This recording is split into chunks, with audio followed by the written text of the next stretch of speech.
Yo, what's up? Finster in the know. You know what it is. Bushwick Radio. Um, yo. Oh, before I even start, Finster Bundy joints. 101, the high, commemorating the vinyl release from HHV, 90s tapes. They sold out, so I can't tell you when to get the vinyl, but you could probably check the link for the shirts. Will be in the description. Yeah. So now, what I was getting to, man, I was flashing back to like some old shows and stuff, right? And 2 times that I really, messed up, that really been coming back to bite me in the ass. Not because anybody's reminding me, but because I know myself, and I always think about those times. I think about, damn, if I'd have done something like this, done the better, whatever, could have been better, right? So, I probably messed up a couple other times, but nothing is on this scale that's like, damn, I could have, whatever. Okay, the first time was, and I wrote about this a while ago on the net. I don't know where that story's at now, but anyway, I was doing a show at the Muse, right? That's in New York City. It was supposed to be like a 2-week thing, right?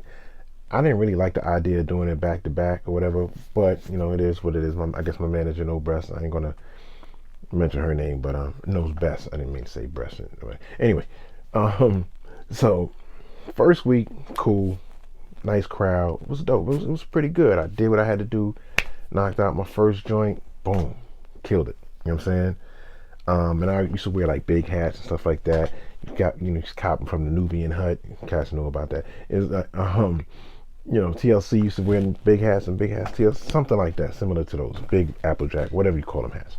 Anyway, so the second week, come back, I really wasn't feeling well. So on top of the fact that I didn't necessarily want to do it in the second week, I wasn't feeling well. So I was kind of sick. So I was like, all right, whatever. I got to go on, got to do whatever. So I just get up, get on stage, start off, hit the first verse.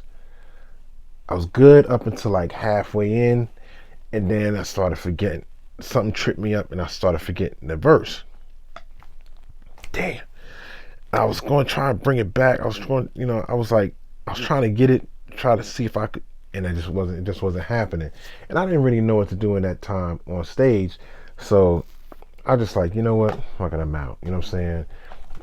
And then so I got off stage. Obviously you hear the boo, whatever.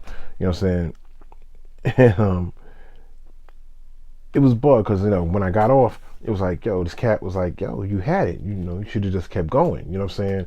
And I didn't really know what I should have kept going really meant. You know what I'm saying? At that time, I didn't know what that meant. And in hindsight, I think about it, it's like, damn, if you maybe, I could have said, yo, hold up, Bun, because Bundy was my DJ at the time. I said, yo, Bun, yo, bring that back. Let's start this over. Let me get this right. And I could have finessed it. You know what I'm saying? People understand that. You know what I'm saying? Especially if you're going to keep the show going and get it right. You know what I'm saying? Or I could have just like maybe freestyled something to the end of that verse until it picked up, and then I got to the next verse. You know what I'm saying? All in all, it was just like a whole practice thing that I should have had. I should have been doing a lot more at that time, just to make sure my shit was sharp. You know what I'm saying? But the wild part about it was that like, the next person on was Biggie. So I was like, oof, whew. And you was hearing about it in the street. So it's like, yo, let me go see this. You know what I'm saying? Of course I want to see Biggie. Who don't want to see Biggie? You know what I'm saying? Especially at the time, it's not like he was like super famous at the time, but in the streets, you know what I'm saying, cats was talking about him. You know what I'm saying? So he did his show. Of course, he did get I think he had Party and Bull and the verse for Mary joint, the Real Love remix and all that. I forgot what else he did, but I just know I wanted to stay around. I wasn't that sour that I wasn't gonna, still try and take in everything I could take in. You know what I'm saying? I'm gonna still be there. I didn't run out of the club, and you know what I'm saying? Yeah, I didn't feel good that I messed it up, but we didn't just bounce. You know what I'm saying? So he tore it down. You know what I'm saying? Tore it down. Needless to say, you know what I'm saying? It's bugged out because down the line, I found out the homie that was on the side of the stage was, I think at the time he was running with Puff and them, so he was like, I think it was Uptown. I don't know if Bad Boy was a thing at the time, but ultimately, he was running with Puff. He was, Third Eye, but I knew him as Jesse West. I knew from earlier he had some music out, so I knew the Jesse West. So I was like, oh, okay, cool. Anyway, that was one time where I realized, like, yo, can't let nothing mess you up, right? Now, fast forward real quick. We was in DC. It was a Lyricist Lounge joint, and then Evil D was spinning, right? And now I'm there with Evil, you know what I'm saying? Driving, carrying crates, stuff like that, whatever. So, mind, just still doing music, but at the time I was rolling with him during the parties and whatever, blah blah blah. All right. So there was a point in it where it was going to be a cipher, like they ended off, and then everybody come back on, boom, cipher real quick. So he was like, yo, I'll give you the microphone, and then yo, you could just go out real quick, just like boom, just like yo, right? But mind you, I probably was already drinking, so, and I felt like I needed to get right. So I'm like, whew, before I step off, I'm like, yo, I got to figure this out. You know what I'm saying? I need to get it right real quick. So I think I probably blazed, you know what I'm saying, and then I probably drank a little more just to get the edge off or whatever, blah blah blah. But by then I was like a little not in my right mind by the time the mic came. You know what I'm saying? So it's like I got on stage, it's like da da da da da da da da, and then it was just like it really wasn't going the way I liked it at all. I didn't like it at all, and I knew by the end of when I finished it off, I was like, this was not spectacular. this was nothing. And it's a Lyricist Lounge joint, so you can imagine, there was already known artists that was on there. In particular, like I'm gonna say Eminem, because I don't know if it was. I think Buck was there. I don't think it was a Black Moon thing, but I think Buck was there, right? But then Eminem was there, right? So, and that was like early Eminem. So it's like, okay, not even that early. He wasn't that early, but I know it was before Lose Yourself, right? So anyway, I went when it didn't go right. I was like, I just went on stage. I was in the back like this, like, oh my God, what did I do? That's horrible. You know what I'm saying? Beating myself up again, you know what I'm saying? Realizing that maybe I shouldn't have smoked or drank. I should have just been like, you know what? Or I should have just said, nah, I'm good. I'll leave it alone. I'll have my time soon enough. Blah, blah, blah. That's another option too. You know what I'm saying? You got to really assess the situation and realize, hey, maybe I shouldn't. But it was just bugged out because then Eminem came out with like Lose Yourself, right? And I was like, damn.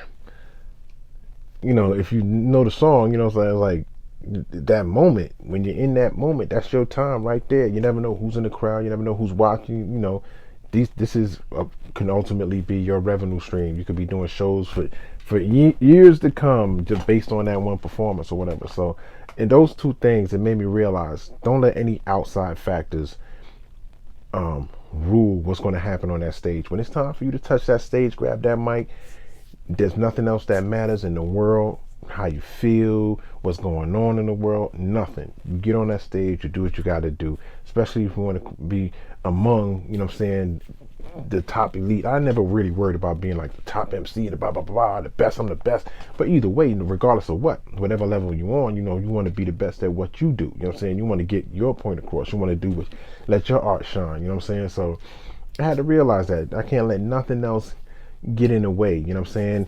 And then especially when it came to like drinking and smoking, it's like I'm not really good with that. I'm not going to drink and go on stage. I'd rather do all of that stuff after I get off stage, and then I'm good. I like to go on stage with a clear mind. That's kind of one of the things it taught me. Is like, yo, you know what? Especially when it comes to a show, no smoking, no drinking. Leave all the play till afterwards. You know what I'm saying? When it's work, it's work. You know what I'm saying? And ultimately showed me like, yo, practice. Ain't nothing hard ain't nothing bad about practice. You know what I'm saying? Some people don't need to practice. Some people don't want to rehearse or whatever, do whatever they can do whatever they can. Well, God bless them. But for me, I'm like, practice, get it in, do what I got to do. If I take it seriously, then that's the best way for people to know that I take it seriously. When I get on that stage and they see that energy and they see me execute, that's all that really matters. You know what I'm saying? And those that's watching, you can, You never know what could come out of that situation. But and I think that's ultimately that was my lesson learned. You know what I'm saying? So yeah, anybody out there, you know what I'm saying, you're artist, regardless of what you're doing, whether R&B, hip hop, whatever, rap, you MC, whatever the case may be, you're a musician, whatever. Yo, take your craft seriously. Ain't nothing wrong with practice. Practice makes perfect. You know what I'm saying? And when it's time for that, when you get on that stage, yo, give your all. Don't let nothing get to you. Don't let nothing fuck everything. Well, I probably shouldn't be cursing. You know, I don't know about these algorithms and stuff. Hopefully, it won't be too bad. But either way, yo, get on stage. Let nothing stop you. Give your best. Always, you know what I'm saying? Always come up there with 100%. And you can go, you won't go wrong. You know what I'm saying? And so that's me, in the know, Finster, a little tidbit of some of my memories and flashbacks and stuff. Once again, Bushwick Radio. Shout out to everybody out there tuned in, wherever you at, wherever you are. Salute, and search in the description. Holla. Peace.